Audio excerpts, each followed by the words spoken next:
Hey everybody. So I think I'd walk you around and show you what we got going on. Everything's dormant right now, so it's not gonna be real pretty, but it'll give you an idea. We're here in Central Virginia. We're on 5 acres. My wife works and I stay at home. 2 of our kids are at a church school of ours for part of the day. The rest of them are here with me or homeschooling here with me.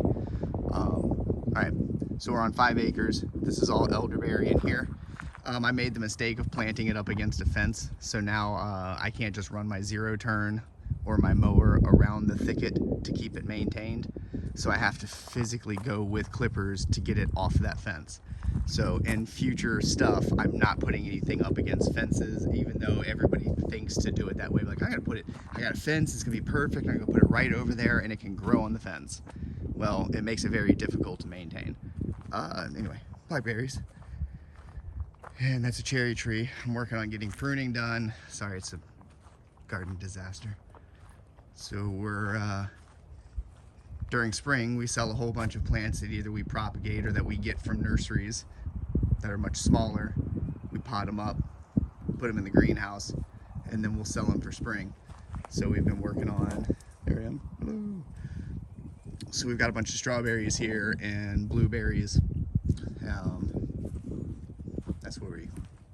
That's where we stand and fill up all of the stuff. That's where all the magic happens.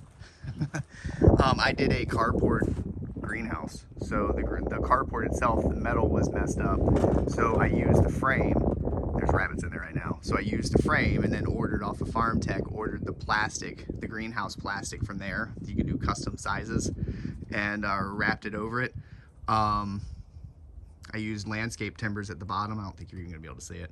Landscape timbers at the bottom, wrapped the plastic under the timbers and stapled it, rolled it nice and tight, and that's actually what's been keeping that plastic down, but easily replaceable when the time comes I need to redo it. The greenhouse has worked really, really well.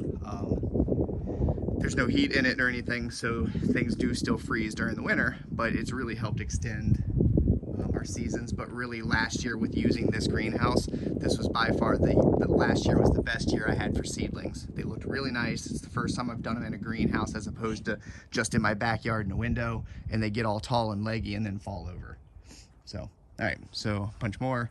Doing some elderberry cuttings here that I got to go ahead and get the hose out and get them watered so they'll root. Those are figs from last year. Did some strawberries and gutters. Now you see that a lot of people think that that's gonna be a really great idea. I wanted to try it. It's really not enough soil for the amount of strawberries that make it worth it. So I need to go ahead and clean those all out, recover whatever strawberries are in there that are still kicking, and get them planted somewhere else. So got a couple of storage units back there. We used to have pigs and rabbits and some other stuff that were back there. Now all we have are some quail in that back building that are gonna get moved up to the front. I have a very large garden. It was 17,000 square feet last year. So it is an awful lot. We got a lot of leaves and other things that we drag in here to get tilled in. Those are thornless blackberries. I guess that's a lot quicker. This is going to be a ridiculously long video. Some daikon radishes that are still hanging in there. The chickens and the rabbits love those. So I finally got this area down here cleared. It used to be all trees and scrub brush and stuff. So we got that all cleaned up and got it tilled up, and this was the first year we were able to use. It used to stop right a little bit before the edge of this. So all of this was all new. So I got to basically do a second garden, which was a lot of fun and work, but fun. Here's some of the old orchard. When we moved in here, there were a couple of trees, but we greatly increased the size of it. This guy I've kind of trimmed into an umbrella. Every time I put my hand up there, it messes up the focus, sorry. So I still got to get in there and trim up all of that vertical growth and leave all these lower guys. Some of them got too low from the amount of fruit that they had on them. This tree used to not fruit. When we moved in here, there was nothing. It was a huge mess. So I was really happy when it had such great harvest. I think we've been getting pears off of it for 2 years now. So I got to go in here. This stuff has gotten too low with the weight over time. So I'm even at the loss of some of the pears. I'm going to have to trim up some of the old growth. We've got a couple of bees. They're probably cold and not coming out, even though it's almost 60 today. The bees, I'm sure, are going to stay in there. Bunch of fruit trees. We have a greenhouse, another greenhouse that we're really doing a whole lot more this year than what we've done before. So I've got a 20-foot by 50-foot greenhouse that's coming. It's already done. I got to go pick it up, and then we got to go ahead and build it. So that little wonky tree that our goats chewed up and knocked over a few years ago, I got to get that guy out of there.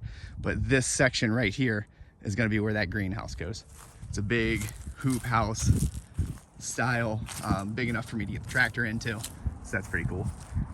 We got a bunch of chickens.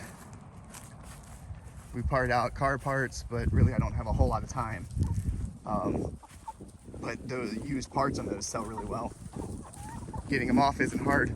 It's really just getting them listed and then getting them shipped. So I'm moving a bunch of stuff up here.